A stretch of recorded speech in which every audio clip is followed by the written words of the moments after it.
Join me as we explore the land where a very unique battle took place.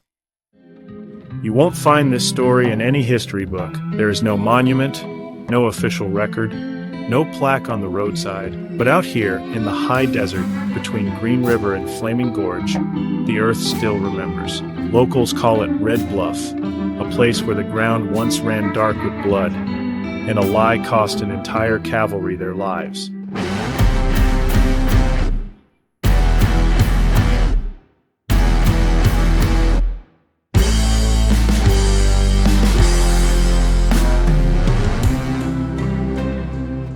It was the summer of 1873. The U.S. Army's 7th Cavalry, under Colonel Thomas Merrin, had been stationed near Fort Bridger.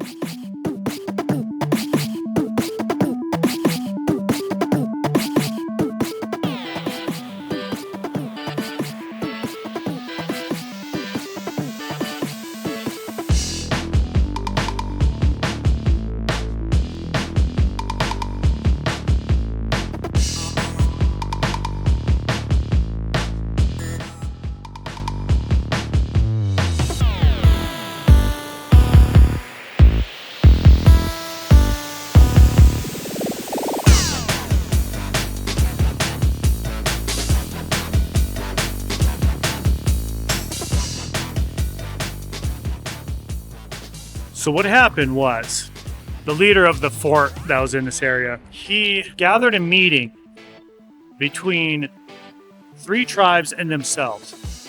And what they had said, what they told the natives was they were going to work out a peace deal between the 3 who had been battling, historically battling, and the U.S. government. Marin had grown tired of constant fighting between 3 native groups: the Ute, Shoshone, and Northern Arapaho.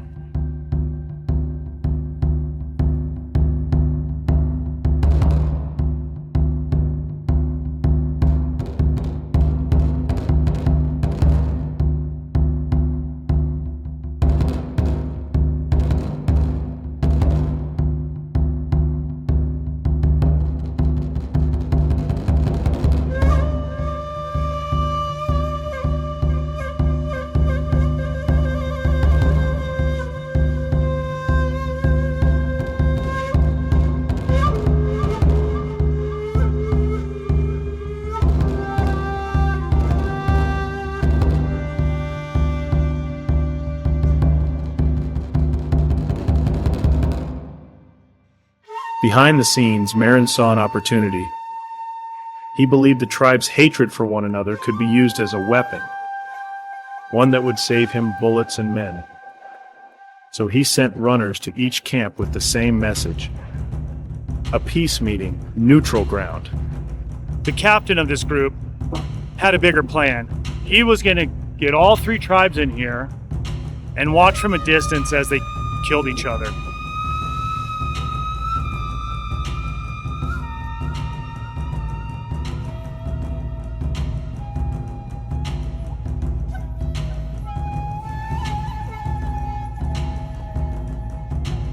But what Marin did not know was that the chiefs had already met up in secret.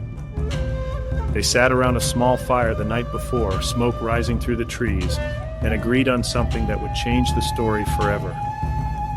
They were tired of betrayal, tired of promises written in disappearing ink. This time they would turn the trick back on the trickster. Chief Tawakwich of the Ute spoke first. He said, "Let them watch from the rocks. Let them think we are fools." The Shoshone chief, Wano, nodded. "Then we strike together. One wind, many arrows." And from the Arapaho, Bear Robe added only 2 words: "Leave one."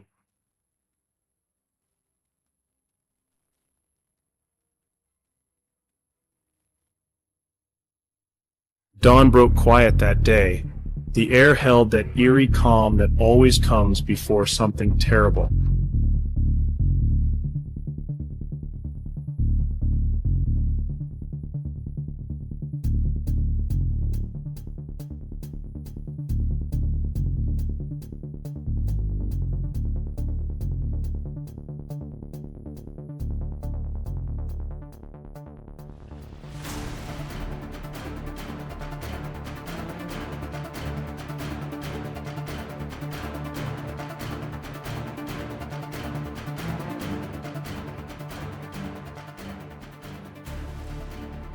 This is the location of a very important battle, a historical battle that for some reason is very hard to find any information on.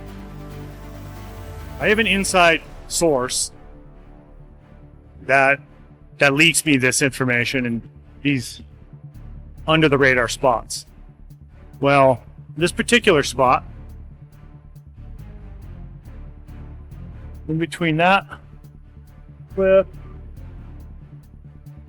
and toward us. From above, the soldiers lay flat on their bellies, hidden among the rocks. Colonel Merrin watched through his field glass as the three tribes rode in from different directions. Slow, cautious, but not yet hostile. He whispered to his lieutenant, "They'll tear each other apart before noon." But next thing you know, the plot thickens and the story is spun on its head. So what happens next? You've got this group, this military group, watching from that bluff right up there. They're hiding, or they think they're hiding. Well, you've got one band of natives coming down this draw. You have one band of natives that came up and over like we did. And then you have the third band that came from over in that region. Utes, the Shoshone, and another group, as they all meet here in the middle. And the soldiers are up there waiting for a real dust up. The chief of the war party for these three tribes meet in the middle and then begin discussing something on their own. But noon came, and the warriors just sat upon their horses. No arrows, no yelling, no battle. They just waited, and then they looked up. Hundreds of eyes turned toward the bluff, toward him. And then came the call, a single rising cry that shook the canyon walls. Now you have 15 soldiers up on the bluff, and you have close to 175 natives, warrior natives. The soldiers are shooting from up there, quickly realize they're outnumbered, and they take off back down the way they came. What they didn't know is why they were staged up there, spying. A group of the native war party snuck in behind them, was posted up on the only exit off of that bluff. And just like that, intercepted him. They were there with waiting arms. Well, the rest goes how you would imagine it went. Just destroyed this group of American soldiers. Just destroyed them.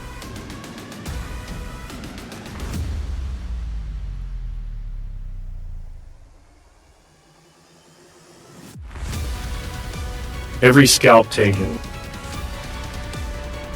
Except for one man. That man was sent limping back toward Fort Bridger with a message carved into his memory. Tell them we remember.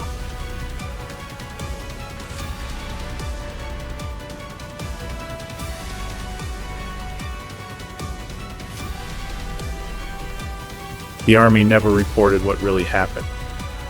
They called it a skirmish near Green River.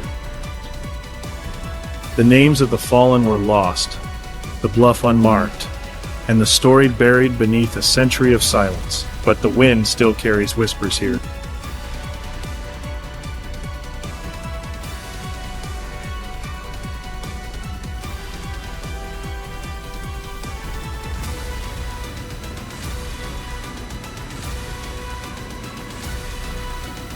If you stand quiet at sunset, you can almost hear the hoofbeats. You can almost feel the heat of the fight, and the moment when deception turned on itself.